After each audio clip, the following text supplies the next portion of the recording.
Bonjour à tous. Comme je vous l'avais prévu, je vais vous livrer mon analyse sur l'actualité sportive du moment au Gabon. Au Gabon, d'où je reviens, j'ai passé près de 3 mois, dirais-je. Et cela m'a donné l'occasion de retrouver la famille, de rencontrer les amis, les anciens coéquipiers, de voir également les partenaires professionnels, puisque il y avait évidemment un pan de mes activités professionnelles que j'étais allé mettre en branle au Gabon. Donc, ce voyage, ce séjour m'a permis de renouer avec le pays après près de 7 ans, sans y avoir mis les pieds, et cela m'a fait énormément de bien. J'ai pu constater également la santé, enfin la portée au niveau économique, au niveau social, au niveau politique même, de certains de nos secteurs, puisque comme je le dis, j'ai eu l'opportunité d'échanger avec tout le monde, les sportifs, les politiciens, les gens du secteur de l'éducation. Bref, ce voyage, ce séjour m'a permis de manière positive, du moins de manière réelle, d'être confronté aux réalités, parce que ce n'est pas souvent ce qui nous est rapporté ou ce qui nous est montré lorsqu'on est à l'extérieur qui est vrai. Mais là, j'ai pu, comme on le dit, toucher du doigt pour les réalités, au niveau des réalités locales. Et ce qui m'amène donc à parler de notre équipe nationale, les Panthères, puisqu'on le sait, notre équipe nationale a joué hier à Franceville, où elle a gagné 1-0, mais malheureusement, elle ne va pas accéder au second tour parce que l'Égypte a fait le travail également, hein, à Luanda. L'Égypte qui était menée 2-0 a finalement égalisé et pris le point qui lui manquait pour accéder au second tour. Je pense que ce qu'on peut retirer, les enseignements à tirer, c'est que nous avons péché dans le management du coach qui a été indécis lors des 3 premières journées. Et évidemment, l'inconstance au niveau des performances individuelles et collectives de l'équipe qui n'ont pas permis justement, lors des 3 premières journées, d'engranger les points nécessaires qui nous auraient permis aujourd'hui de pouvoir aller au Caire, jouer contre l'Égypte pour une place au second tour du mondial Qatar 2022. Donc, ce sont là les gros enseignements à tirer pour cette élimination des Panthères. Et également de reconnaître que notre équipe qui a du potentiel ne peut pas simplement s'arc-bouter sur le fait qu'elle gagnerait tous ses matchs à Franceville. Parce qu'il faut le rappeler également que le fait que Franceville soit inviolable, le fait que Franceville porte chance au football gabonais ne date pas d'aujourd'hui. La première compétition remportée par le Gabon a été jouée à Franceville, à l'époque de l'équipe nationale à Zingo, le 3-0 contre les Congolais. Et plusieurs équipes de clubs, comme le FC 105, lorsqu'elles ont évolué à Franceville, en sont toujours sorties victorieuses. Donc Franceville a toujours été une terre de bénédiction, une terre de victoire pour les équipes gabonaises. Ça n'a pas commencé que d'aujourd'hui. Mais on ne peut pas aujourd'hui simplement se contenter de cela quand on a les ambitions d'aller au mondial. On doit être capable d'aller chercher des points à l'extérieur. Quand on ne gagne pas, on doit être capable de prendre au moins un point. Et on n'a pas été capable de le faire. Parce que justement, les choix de l'entraîneur, l'inconstance au niveau des performances collectives de l'équipe et individuelles des joueurs, il n'a pas permis tout cela. Il va falloir, pour les prochaines compétitions, revoir le management du coach. Il a commencé à évoluer, mais je pense que il doit encore faire mieux pour rendre l'équipe compétitive, pour rendre l'équipe performante, et pour faire en sorte que nous atteignions les objectifs qu'ils se sont assignés. Ça, c'est au niveau de la qualification pour les Panthères. Et je dirais également au niveau de cette situation que tout le monde a pu vivre entre l'ANFPG, la fédération et le ministère. Pour être beaucoup plus précis, j'ai souvent l'habitude de dire que le consultant analyse les faits, il ne les crée pas. Moi, j'analyse de manière froide et je me dis, aujourd'hui, l'AFG, l'ANFPG, a initié un courrier pour la Fédération gabonaise de football pour solliciter une rencontre avec les joueurs. Elle aurait dû attendre que la fédération réponde pour stipuler son accord ou son désaccord. La fédération n'ayant pas répondu, il ne me paraissait pas opportun, il ne me paraît pas opportun que la NFPG prenne l'initiative d'aller rencontrer les joueurs en équipe nationale. Lorsque cette même ANFPG sait, puisqu'il y a dans cette structure, il y a des personnes qui, il n'y a pas très longtemps, ont été dans cette équipe nationale, connaissent les mesures de sécurité, connaissent tout ce qui est mis autour de l'équipe nationale et que l'accès n'est souvent pas très très facile.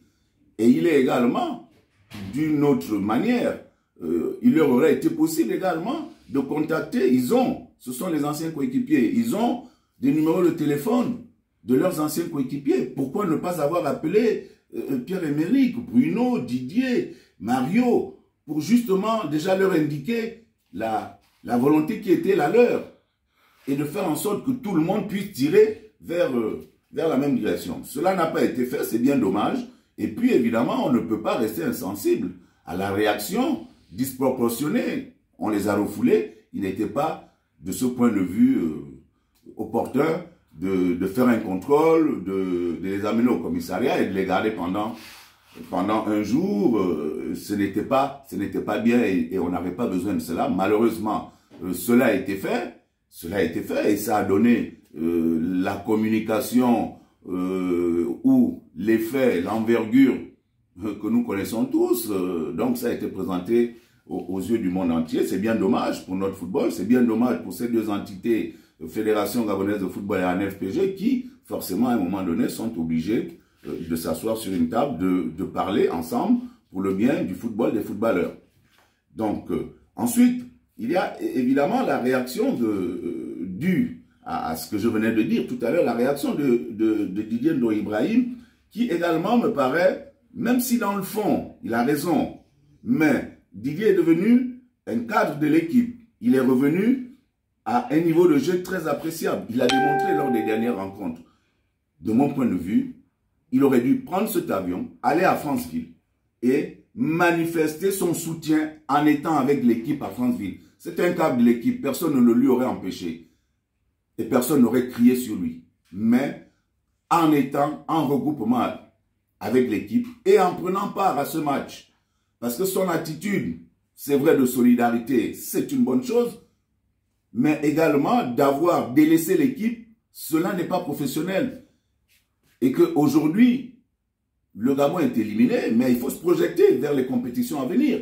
Il y a là une situation qui dérange non seulement, qui va déranger non seulement Didier lui-même, mais qui va déranger ou qui dérange le sélectionneur et les coéquipiers, on l'a bien vu. Donc il va falloir aujourd'hui pour la fédération et le sélectionneur de gérer, de régler cette situation pour le bien de l'équipe. Et ensuite, je l'ai également dit, il y a cette situation qui, aujourd'hui, dérange tout le monde.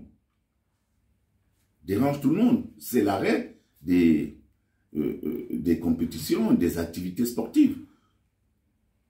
Moi, je ne comprends pas que on puisse célébrer les victoires des équipes nationales et ne pas faire en sorte que le championnat, les championnats domestiques, quelle que soit la discipline, puissent se jouer.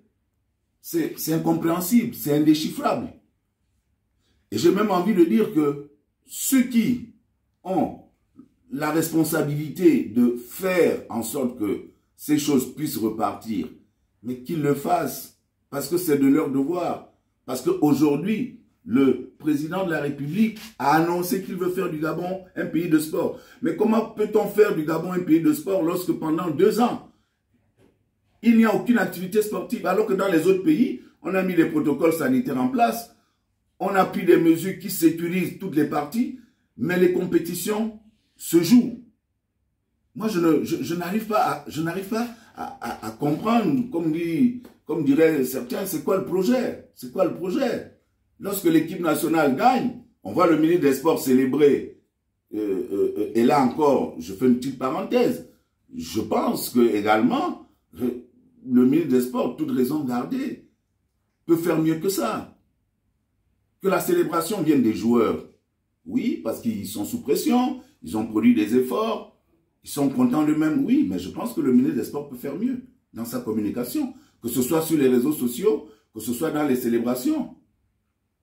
Et comme ça, de réagir, de répondre sur un passage, je vais dire les motifs d'un joueur de Didier en l'occurrence, ne me paraît pas très opportun, ne me paraît pas serein pour pouvoir préparer les compétitions à venir. Si le joueur peut être émotif, le dirigeant doit avoir toute la contenance nécessaire pour pouvoir justement recadrer et surtout faire en sorte que tout ce qui va être fait soit au bénéfice de l'équipe. Donc, cet arrêt des compétitions me paraît jouer contre son camp, je vais le dire comme ça. Nous avons des politiques qui jouent contre leur camp. Nous avons des politiques qui jouent contre la politique même de leur chef. Nous avons des politiques qui jouent contre la nation. Parce qu'on célèbre l'équipe nationale, mais on ne veut pas que les compétitions au niveau des disciplines se jouent. Mais il n'y a pas de Gabon, il y a un seul Gabon. Donc, il est important de revoir tout cela, de permettre à ceux que les gens s'asseyent à travers peut-être la mise en place de commissions qui va faire en sorte qu'un protocole soit mis en place et que on puisse relancer, repartir avec les activités sportives. Pour terminer, il me paraît quand même important également de souligner le fait que nous ne pouvons pas construire un avenir sportif et notamment footballistique dans le climat dans lequel j'ai vu, je l'ai dit, j'étais au Gabon, les acteurs sportifs. Il n'y a aucun respect entre les corporations. Tout le monde se méfie de tout le monde.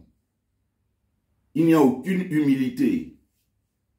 Il n'y a aucune solidarité. Et il n'y a aucune logique sportive qui nous anime. Si nous aimons le sport, si nous aimons le football, mais il y a des valeurs que cette discipline prône. Valeurs de respect, valeurs d'équité, valeurs de fair play, valeurs d'humilité. Est-ce que ces valeurs aujourd'hui, lorsque nous regardons toutes les corporations, lorsque nous regardons tous les dirigeants, est-ce que ces valeurs aujourd'hui sont mises en avant pour que notre sport et le football notamment brillent? Les éliminatoires de la Coupe du Monde, c'est du passé, ça c'est certain, même s'il reste un match à jouer. Il y a la CAN qui se profile, il va forcément falloir, à un moment donné, comme je l'ai dit, sur le cas de Didier, il va falloir trancher. Ça c'est une certitude, il va falloir trancher. Il n'a pas été du match contre la Libye, à Libreville, pour les raisons, je ne vais pas revenir dessus. Mais que fait-on? L'équipe a besoin de Didier. Didier n'a pas eu une lecture objective de la situation, même si dans le fond, tout le monde sera d'accord qu'il fallait faire preuve de solidarité, mais il fallait également répondre à l'appel de la nation pour aller jouer avec ses coéquipiers. Que faire? Et là, nous devons montrer, messieurs les gens de la fédération, messieurs les gens du staff technique, beaucoup de hauteur, de maturité, de lucidité pour prendre la meilleure décision pour le bien de l'équipe. Pour le bien de l'équipe, pour le bien du pays. Donc, je vous dis merci. À très bientôt. Ciao, ciao.